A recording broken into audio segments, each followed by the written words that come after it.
which should be inside of your books. If it is not inside of your books, I apologize. We did run short at the end of a copy of the Shin Ming, and they will be back next week. After reciting the Shin Ming, we will return to noble silence before service begins.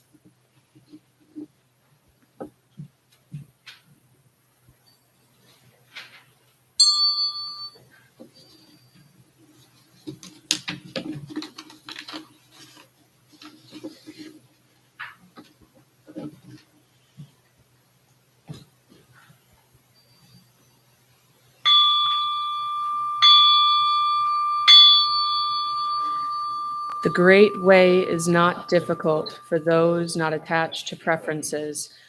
When neither love nor hate arises, all is clear and undistinguished.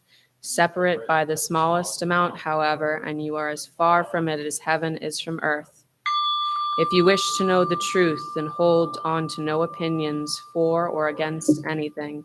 To set up what you like against what you dislike is a disease of the mind. When the fundamental nature of things is not recognized, the mind's essential peace is disturbed to no avail.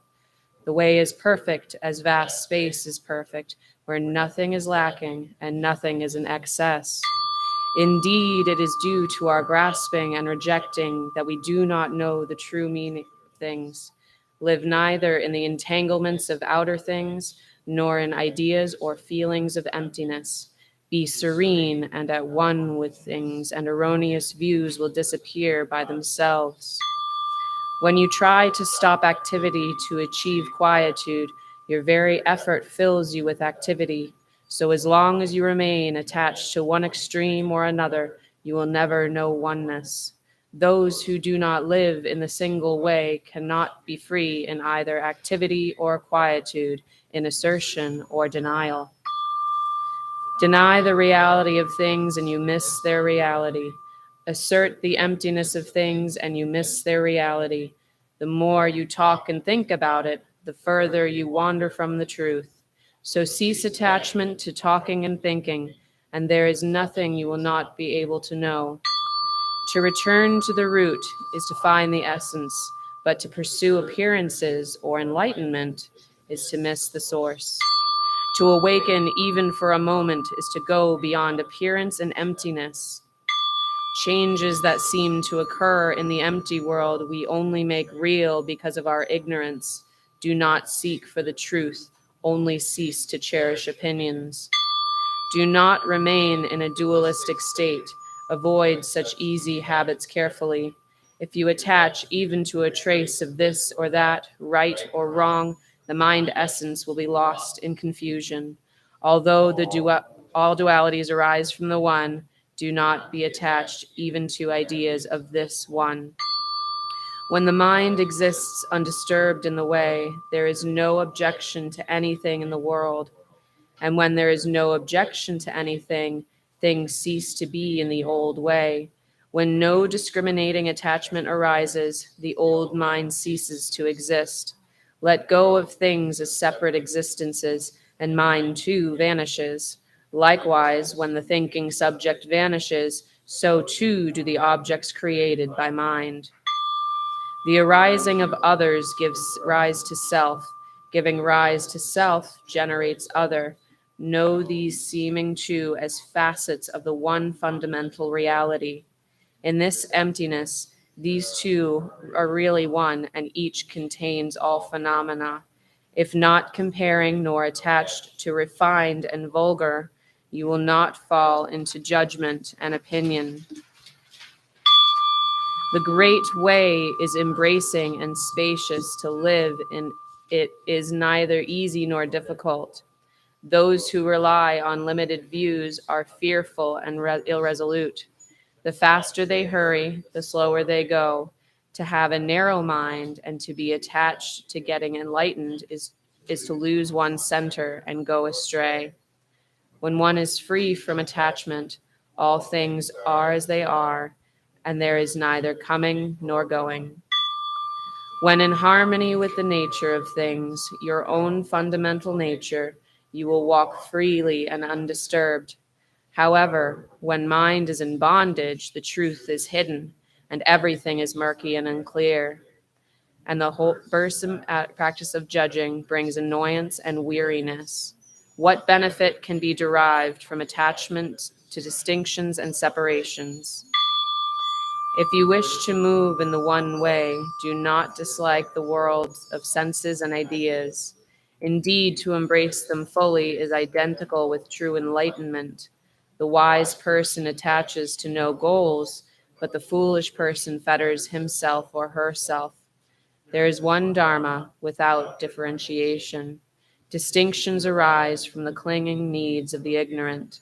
To seek mind with the discriminating mind is the greatest of mistakes.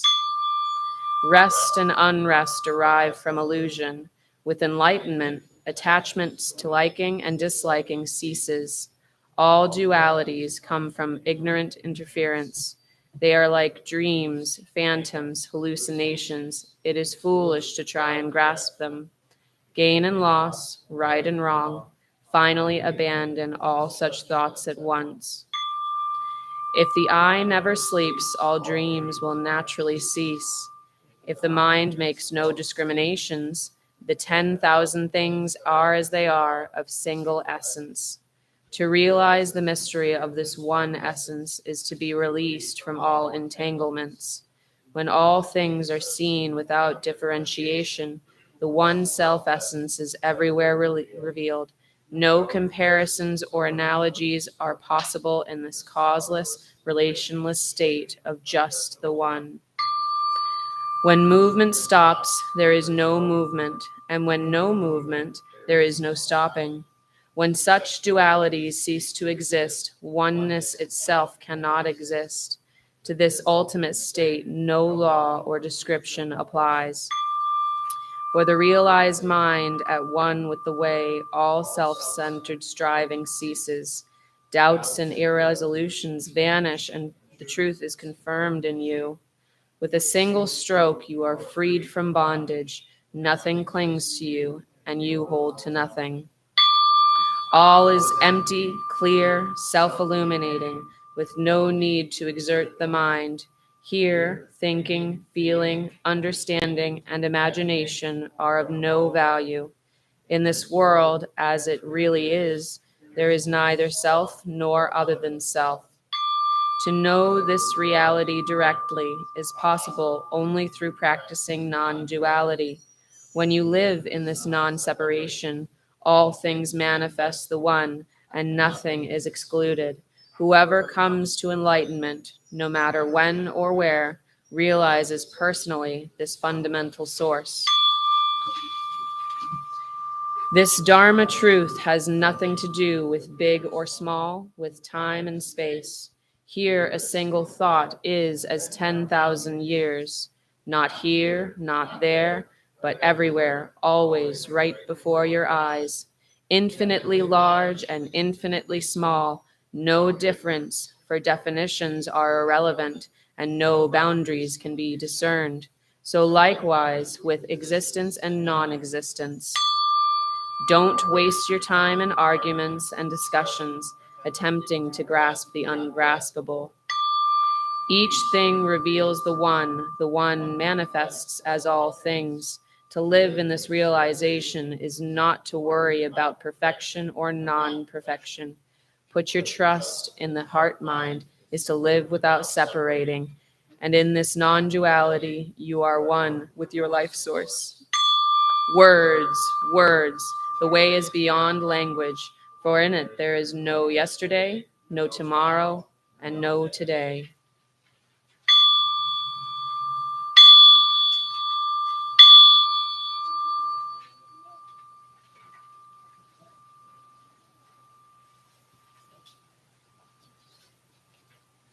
And we bow.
At this time, I'd like to invite our 2 incense lighters up.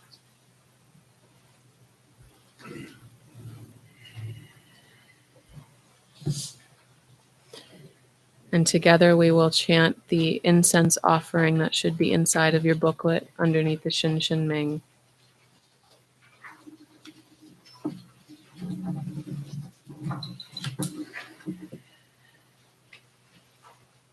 And together we say, in gratitude we offer this incense throughout space and time to all Buddhas and Bodhisattvas. May it be fragrant as earth herself, reflecting careful efforts, wholehearted awareness, and the fruit of understanding, slowly ripening. May we and all beings be companions of Buddhas and Bodhisattvas.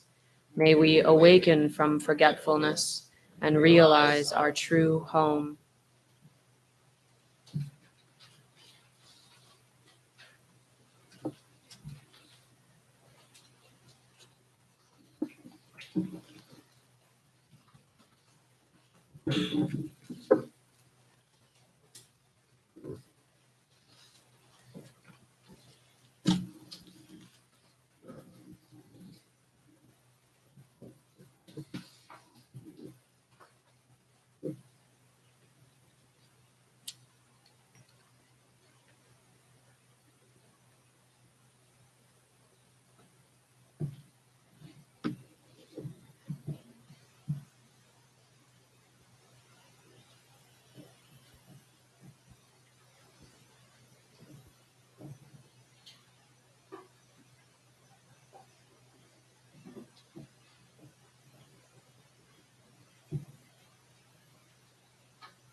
understanding and compassion will flower, and I can help living beings be free from their suffering. May the Buddha, the Dharma, and the Sangha support my efforts. May the Buddha, the Dharma, and the Sangha support my efforts. May the Buddha, the Dharma, and the Sangha support my efforts.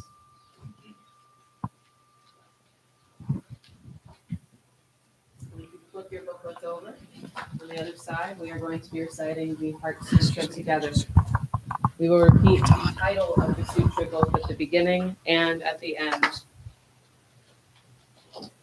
once our microphones are replaced.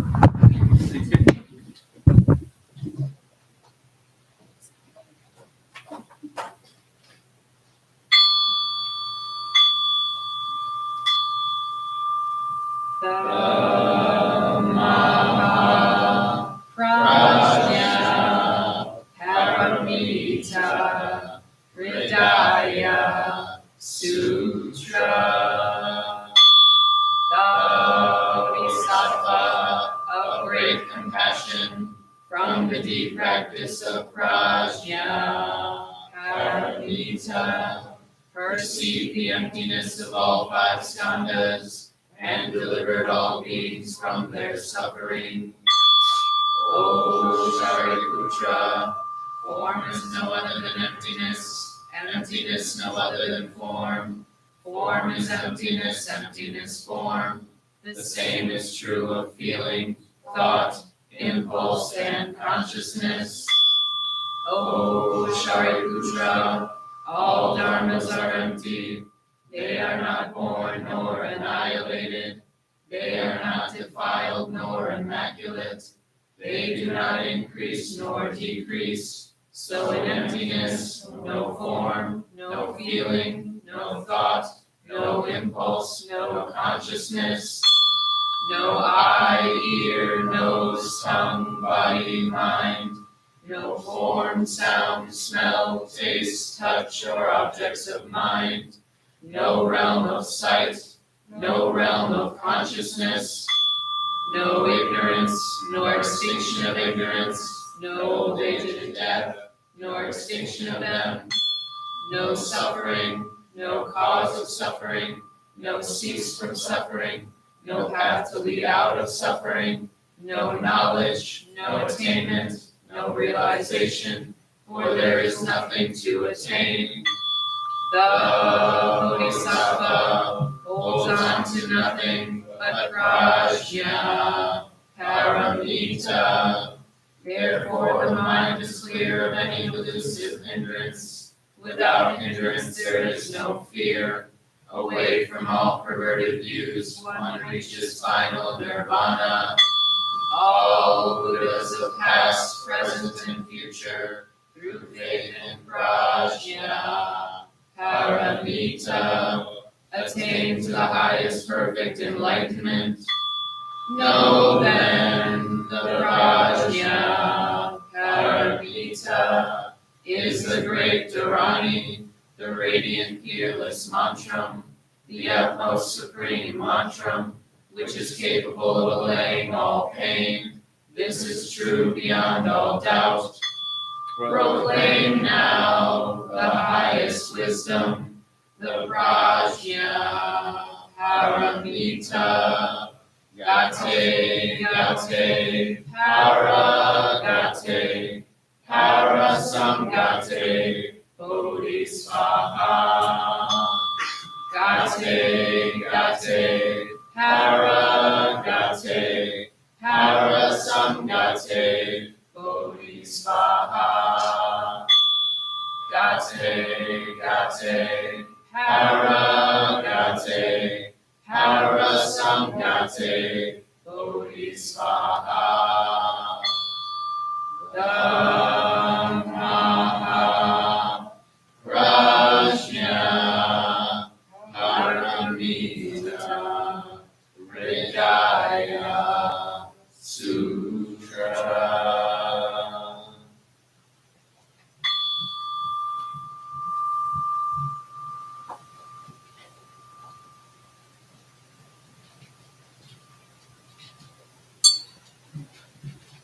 You may be seated.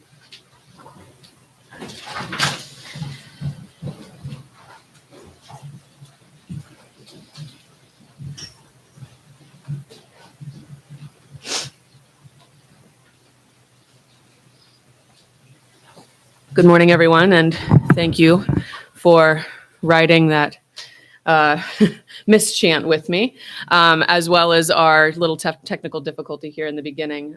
Just to make sure, tech team, can everybody hear me? Wonderful. All right. Well, good morning. I'm so glad you're here. It is wonderful to see you all, and it's great to see this place filled with so many people. I'd like to start by saying 新年快乐. That means Happy New Year in Mandarin. Today is the celebration of the Lunar New Year, and this year is the year of the rabbit. And the rabbit in Chinese legend, the moon goddess has a rabbit as her pet. And this stimulates the thought that only this creature is amiable enough to match her noble beauty. Another way of saying it is that the rabbit is the incarnation of the moon goddess, a symbol of pureness and auspiciousness.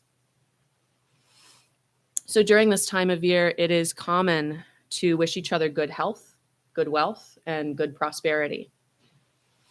And according to Buddhist teachings, the cultivation of wholesome behavior leads to prosperity and happiness.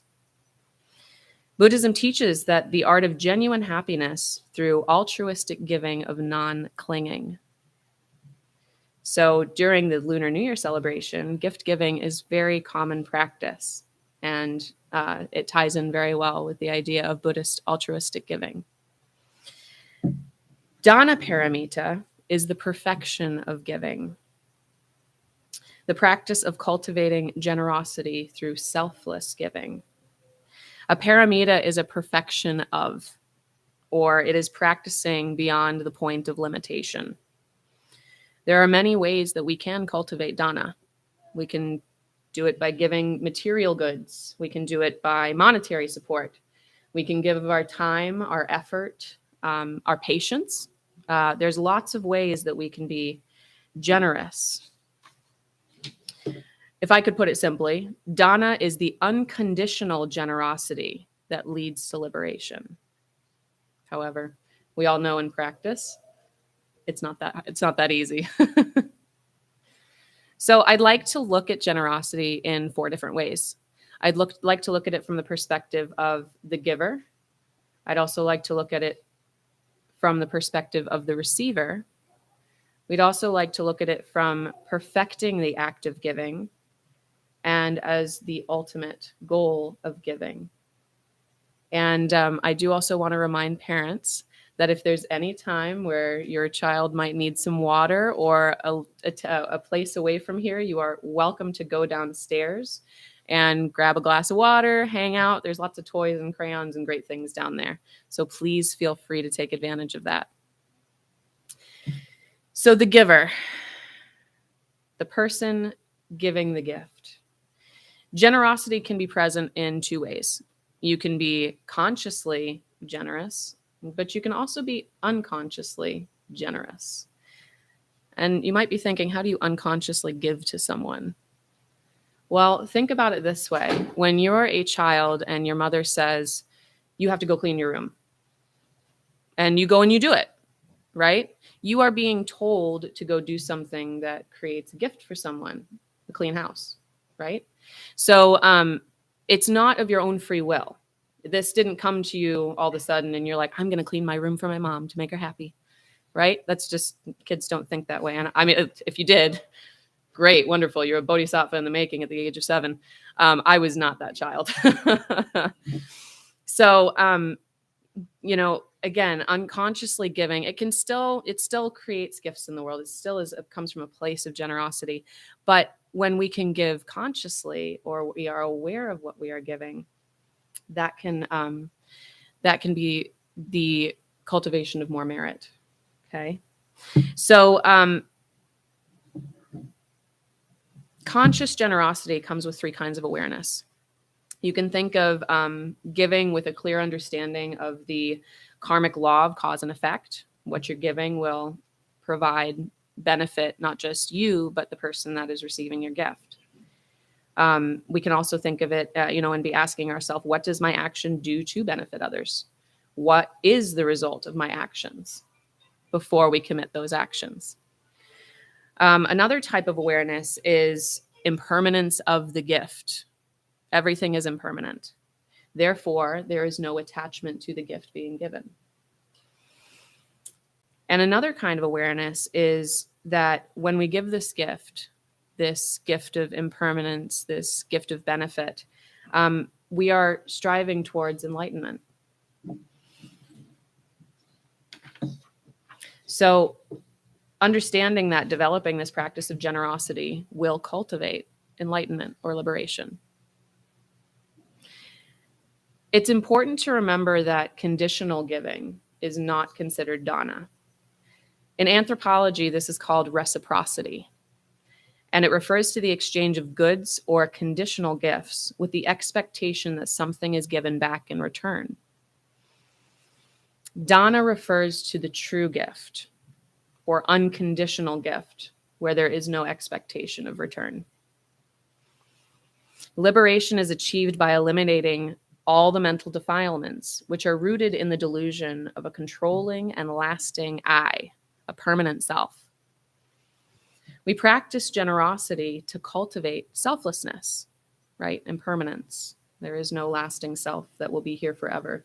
And if you have that secret, you should share it with all of us now. Once this illusion of self is eradicated, selfish thoughts can no longer arise.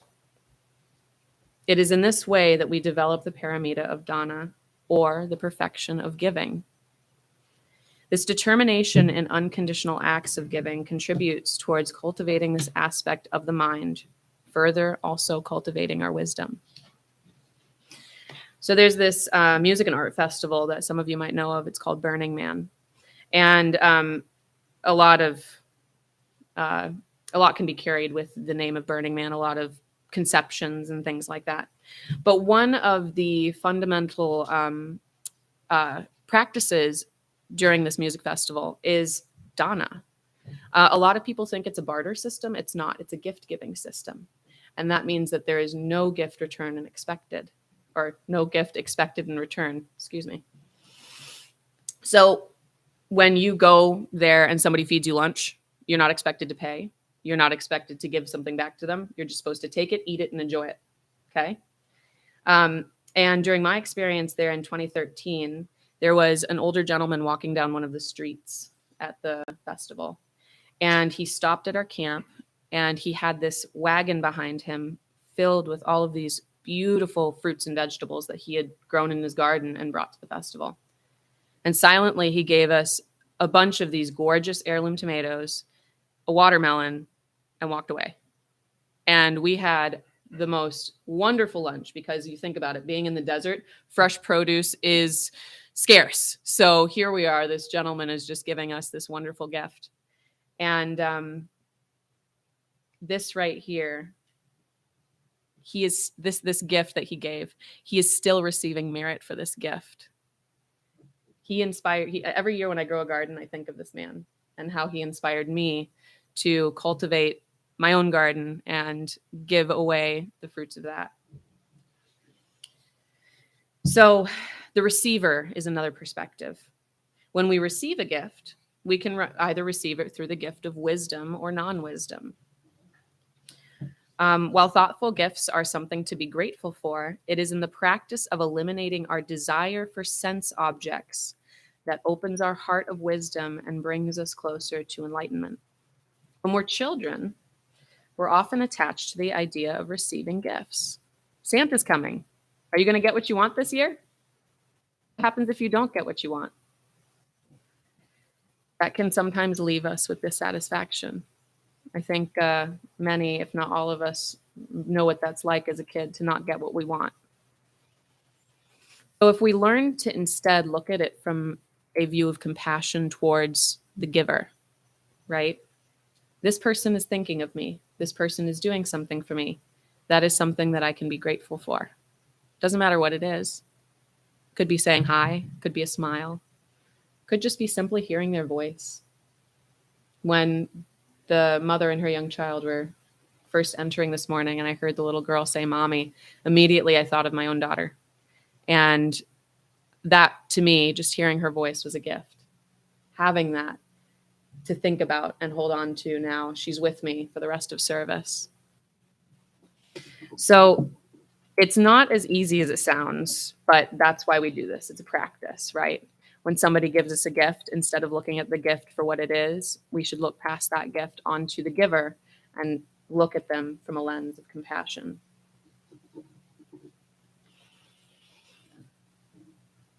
So the act of acknowledging this compassion of the giver is the connection that we need to strengthen our awakening mind. So another way of thinking about this might be, well, what if somebody doesn't appear worthy of receiving a gift? And it may be more important to practice gift giving in that situation. Giving gifts to those who likely don't feel worthy themselves is an opportunity to show connection and compassion. And this will also strengthen our own disposition for renunciation. Do not withhold your compassion out of condition.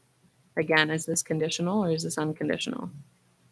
This is why we must care for our view, our outlook, our attitude while we are giving to others, as our attitude or our perspective is something that we have control over.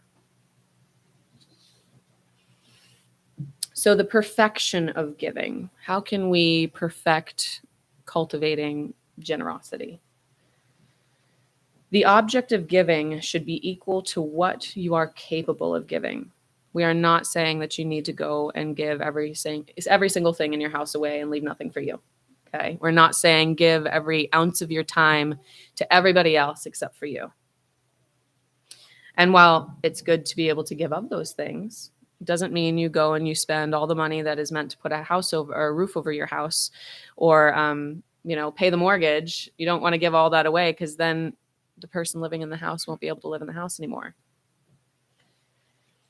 So I would also like to talk about when we do get to that point of being able to balance our generosity, our giving, what are considered more extreme ways of giving? And at what point are we going to be looking at our clinging or our attachments and to be able to let those fall away?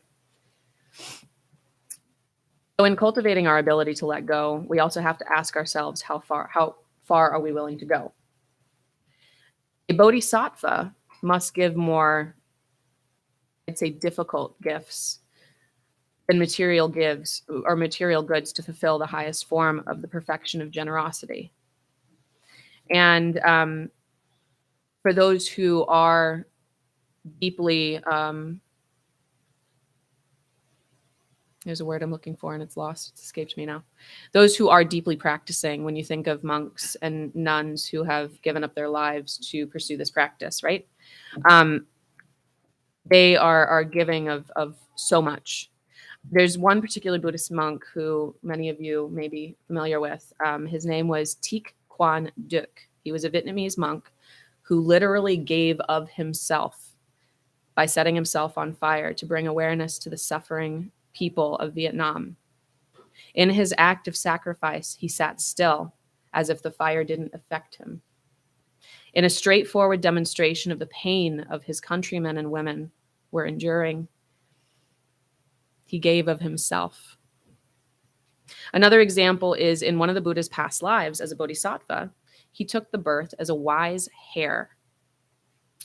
That existence came to an end when joyously he jumped into a fire after inviting a famished Brahmin to eat him roasted. This is in the Jakarta Tales, by the way. Because of the purity of this bodhisattva's mind, while making his highest gift of his entire body and life, the blazing fire did not hurt him as it burned him. In relating this story, he said that, in fact, the fire had calmed him and brought him peace, as if it had been cool water, because he had accomplished the complete perfection of giving. However, as a lay practitioner, we have to think about what we are capable of giving. I don't think any of us are going to hop into a fire anytime soon, and I don't recommend it. Okay? First, think about what are you capable of giving? If it is monetary support, great. If it's some other kind of material support, wonderful. if it's of your time and effort, like many of those here at the temple who volunteer, whether it's my greeters this morning or people on the board of directors who help guide our temple, whether it's those who are teachers at the temple who come and provide Dharma talks, those who clean the bathroom and volunteer in the morning, our incense lighters, our tech people. We have so many people who are giving of their gifts, and we are so grateful for them because of that. So what is the goal of giving?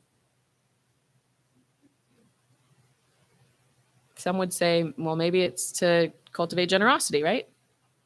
Let's look a little further than that.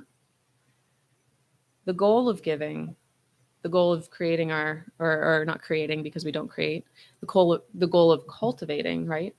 Cultivating our generosity is what leads us to liberation, which leads us to enlightenment, which leads us to the other shore, right? And the way that we do this is by cultivating the wholesome aspects of the Eightfold Path, as we've been talking about the past couple of weeks with Kunga. And we do this by bringing awareness to the things that hinder our practice, such as attachments and clinging. The Four Noble Truths teach that by acknowledging our suffering and understanding that there is a way to know happiness, there's a way to know happiness as long as we are willing to put in the effort. When we practice giving things away, we reduce our attachment to it. By repeating this over and over and over, we can weaken our craving for it. And it is in this practice of generosity that we develop future positive effects that will continually benefit us as well as others. So if you provide a service or give a gift to someone and it makes their life easier and joyful, they might remember this gift and then someday do something for you or another being in time of need. There is no expectation of this good karma bearing fruit in this lifetime, just that the fruit is cultivated. So this actually proves pretty challenging for us. Instinctually, our minds really want to grasp. And I think of the European folklore that refers to the magpie and his shiny collection of objects. And we too hoard, grasp, cling out of habit. So my mom adopted this cat, and he came from this home where he lived with 30 other cats. And out of habit, he would often have to fight to eat. So it became this clinging to food because that was his mode of survival. If he didn't eat, he didn't survive. So when he came to my mom's house, he still had this habit. So he would see the food, my mom would put it down, he'd immediately gobble it all up, and then he'd become really sick from eating so much so quickly. But this attempt at self-preservation that was motivated by food insecurity, it's still a behavior that he is unlearning. This attachment to food, even when living in an environment where there is food available, and this attachment is no longer necessary. He's still holding on to his suffering.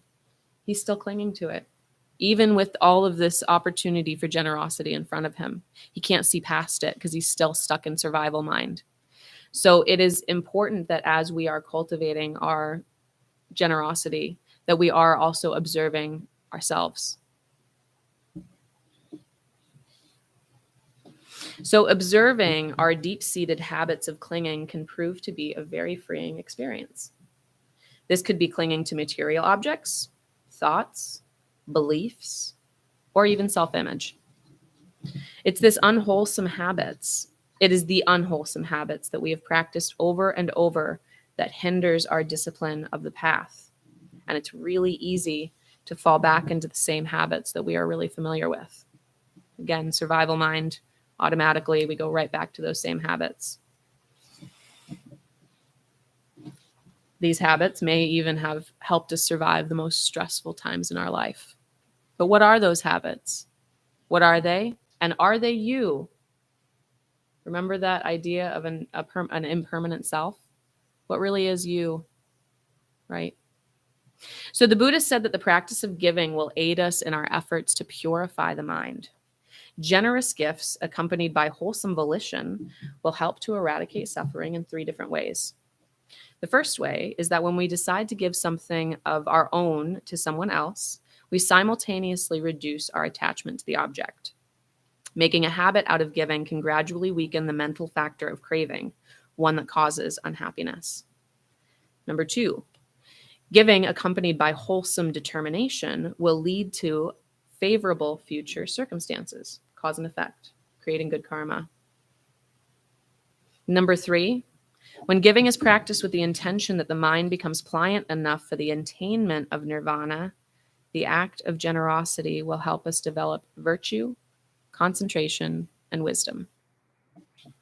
In our Western world, we're often being asked to give away more and more of ourselves, more of our time to be considered a good employee, more of ourselves to be considered a good parent. And this can be considered an unwholesome way of giving, creating a sense of loss and despair. While we may think that giving may cultivate, or that giving will cultivate good intentions for the future, it may for others, but it might not for us.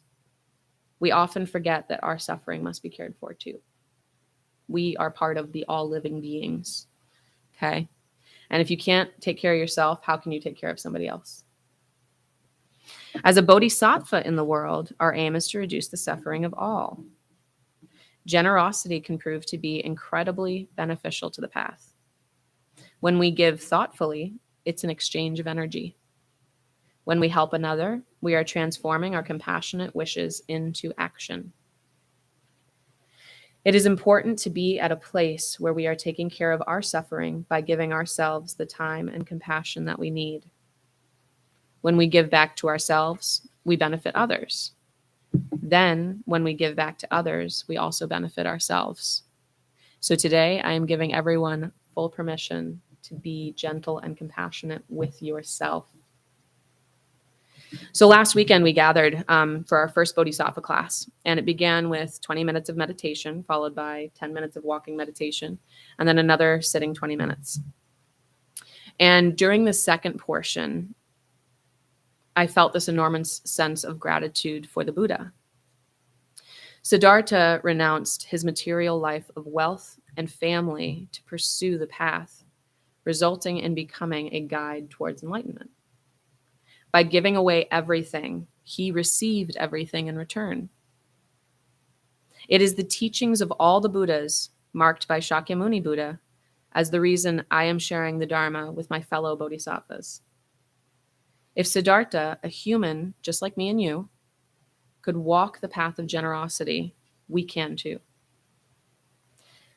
And I'm also really grateful for all of you here being on the ride with me. For our meditation today, I'd like to share a simple practice of cultivating generosity. Visualization is a wonderful tool that today we're going to use to practice. So prepare yourself, get comfortable. Won't take that long, but we're just going to do a little guided visualization here. And this is good for kids too, so it won't be like we're sitting for 10 or 15 minutes. So the first thing I want you to do is take a deep breath and come back to your mind and your body.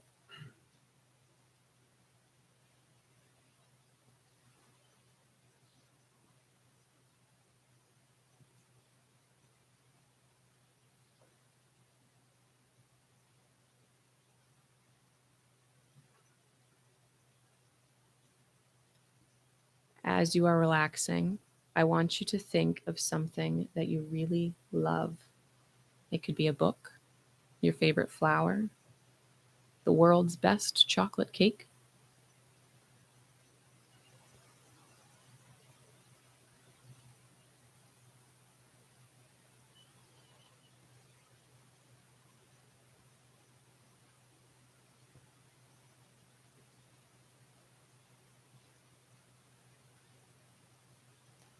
Then I want you to visualize giving it away to someone close to you. Picture that person in your mind. and them receiving this gift.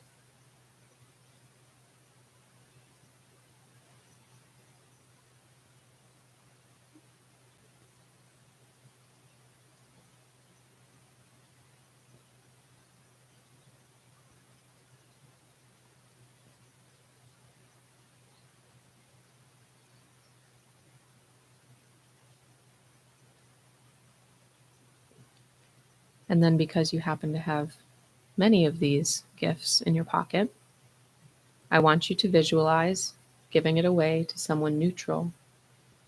Maybe somebody at the grocery store you see often, a clerk, or maybe the mailman.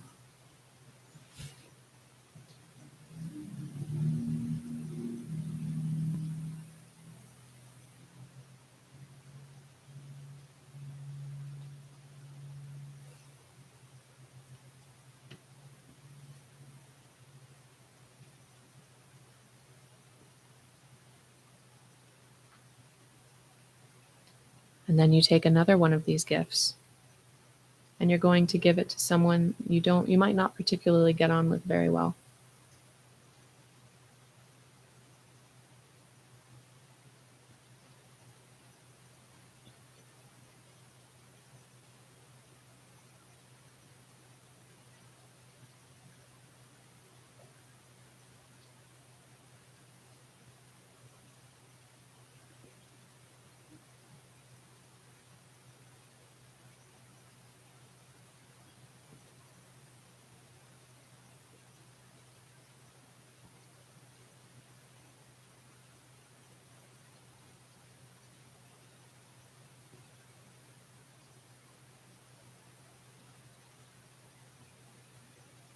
Lastly, you are going to expand this offering to include millions of gifts and send them out to particular individuals or into the entire universe for anyone to receive.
So this practice of visualization is known as intentional bodhicitta. And by visualizing, we are stimulating our brain to be thinking in that way. And when we are at a point where our brain can think this way, we can then come to the point of active bodhicitta, which is then being able to provide with the active bodhicitta or the living bodhicitta, the giving bodhicitta. So today, in celebration of the new year, and in the tradition of generosity, I encourage you to be generous with yourself and generous with others. Compliments. Flowers are great. Metta, a smile, a thoughtful phone call. Maybe just a few moments alone to be present. but be generous with your compassion. We are all beings that are born with an unlimited amount of love and compassion and a very limited time to experience it. Do not waste another day without benefiting all beings with the joy that you are capable of cultivating. Excuse me, it's already there. Our karma will prosper from this happiness. So, just for the last 5 minutes or so, I'd like to open up the floor to talk about things, maybe gifts that you've received that you're really feel really grateful for or brought you joy, or maybe you felt compassion towards the giver. So this is the only microphone we have, so we're going to be passing this one around. Thank you, Nikki. I'd like to start by saying that I am very grateful for this lovely girl back here who is reminding us of what it means to love. Thank you.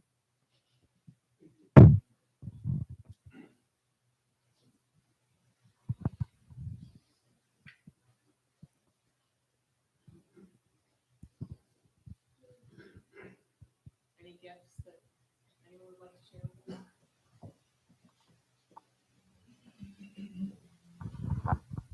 Good morning, everyone. I'm Igye Su. I was in a dollar store and bought $17 and some odd cents worth of goods, and the person behind me says, "I want to pay for that." And it just didn't, what? Really? And he really did. He will be in my mind forever. He didn't get anything from it. I don't know who he is, where he goes, but I'm very grateful, my friend. As a reminder, the microphone is just for the folks on Zoom, so make sure that when you're using it, speak up.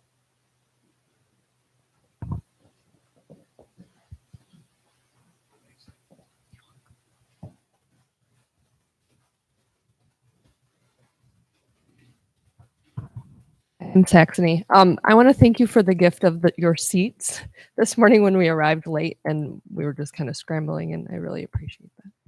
Thank you.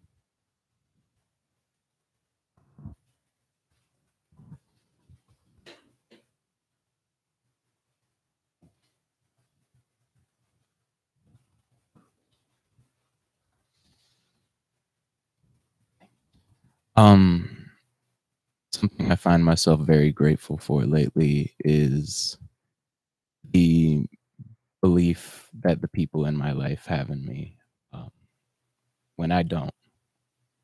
So I'm very grateful for that.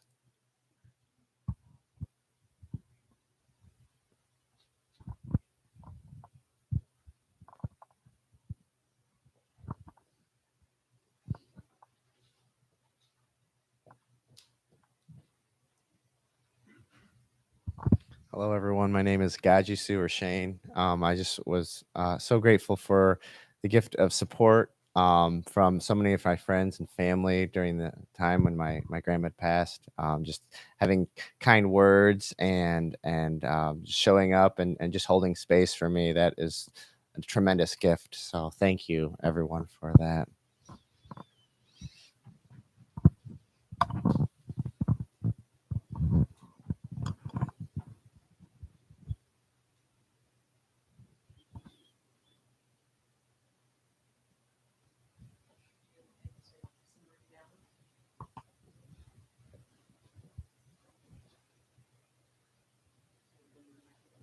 Oh, sorry.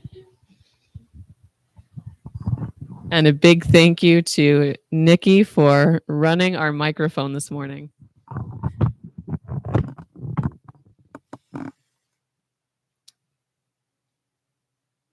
So just to close my talk this morning, in the practice of the Lunar New Year and the gift of giving, especially to children, I have a little gift for the children if they'd like to come up and grab it from me.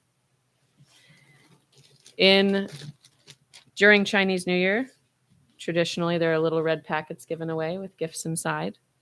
So I would love to share this with your kids.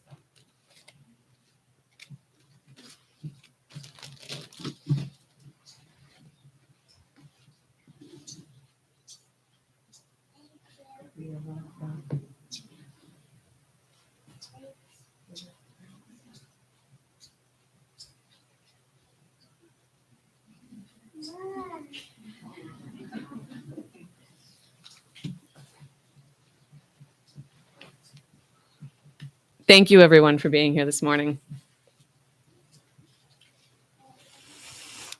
So, joys and concerns. So, joys and concerns is a practice that we do at the end of our talk or meditation every Sunday. And it's where we celebrate each other or hold space for one another during difficult times in their lives. So, this is a time for you to share any joys that are currently going on in your life, or maybe just needing a little bit of extra support through a difficult time. So, we're going to open up the floor to that.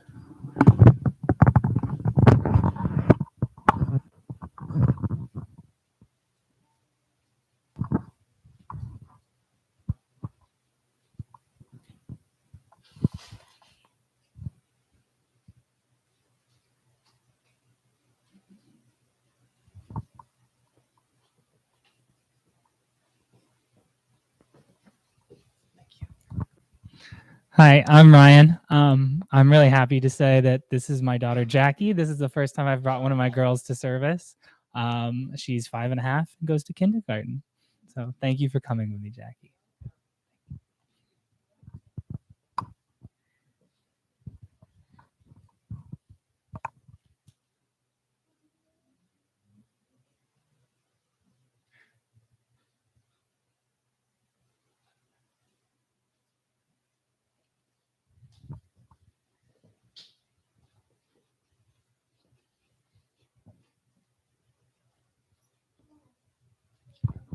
I'd like to share a joy of having the opportunity to experience Van Gogh in person in the Detroit Institute of Arts. All the tickets were sold out, and I just kept refreshing the page, and somehow I got the tickets. So I just feel really grateful for that. It was amazing. It's a great experience. It's last weekend, so I'm grateful I could do that.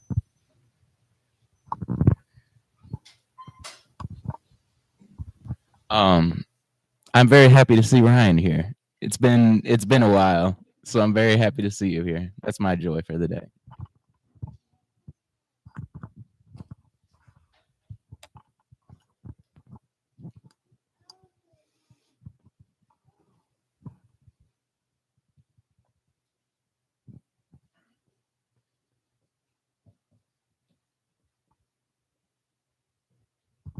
Hello, my name is Ian.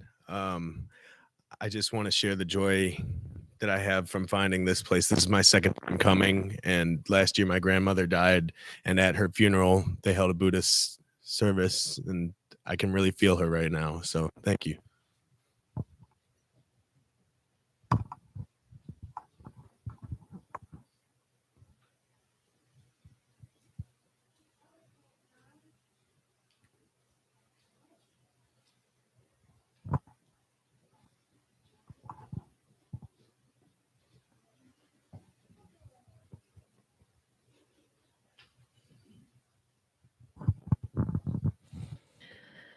And with that, we are going to move on to our announcements for today.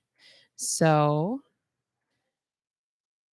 after speaking to you about Dana and generosity, I think we have another person who's going to do the same thing.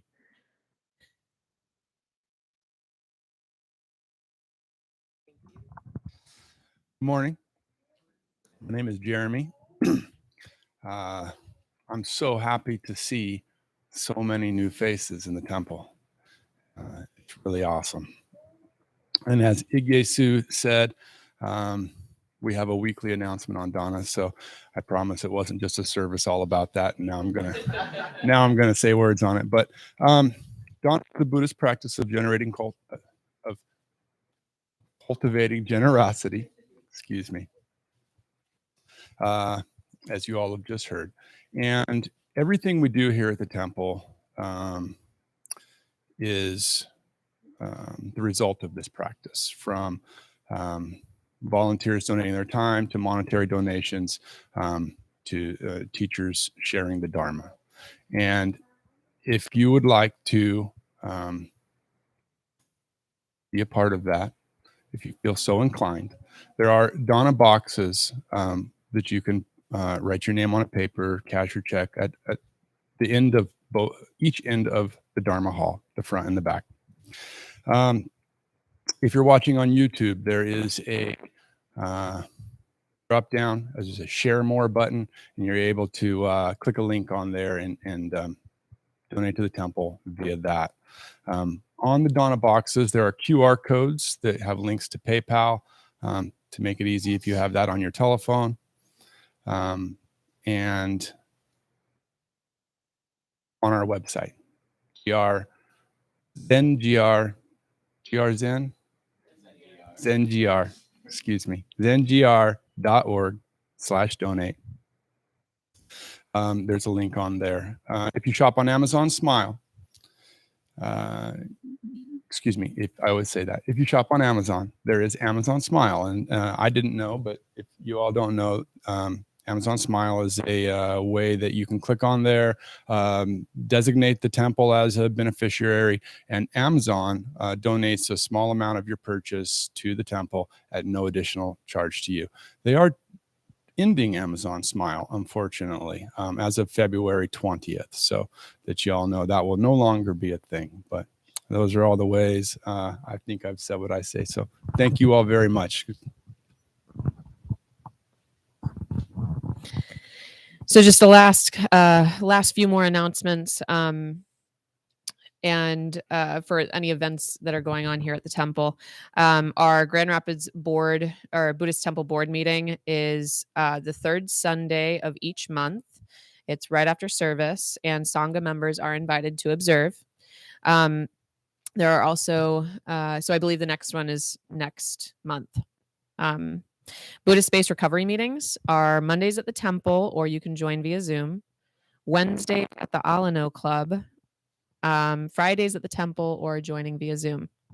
And for any other upcoming events, visit zengr.org or see our weekly newsletter, which you can sign up for on the website.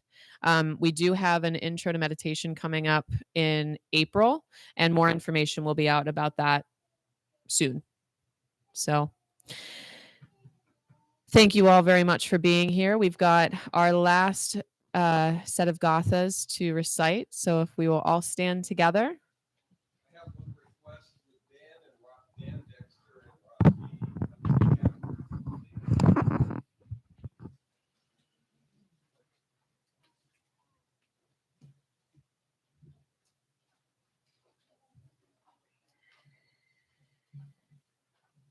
And together we say, for all unskillful actions ever committed by me since of old, on account of my beginningless greed, anger, and ignorance, born of my body, mouth, and thoughts, now I atone for them all.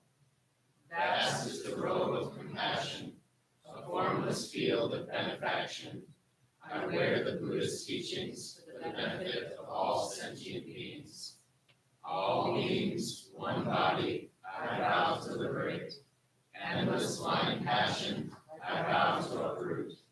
Dharma gates without number, I vow to penetrate. The great way of Buddha, I vow to attain.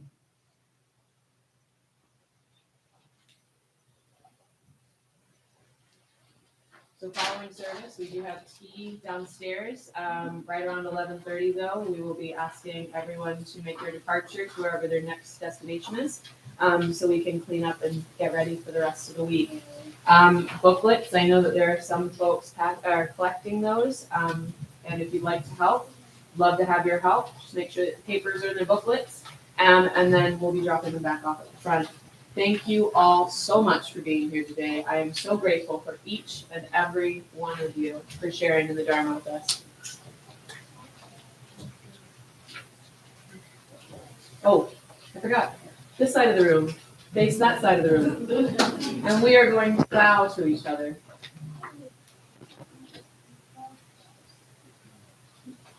Thank you.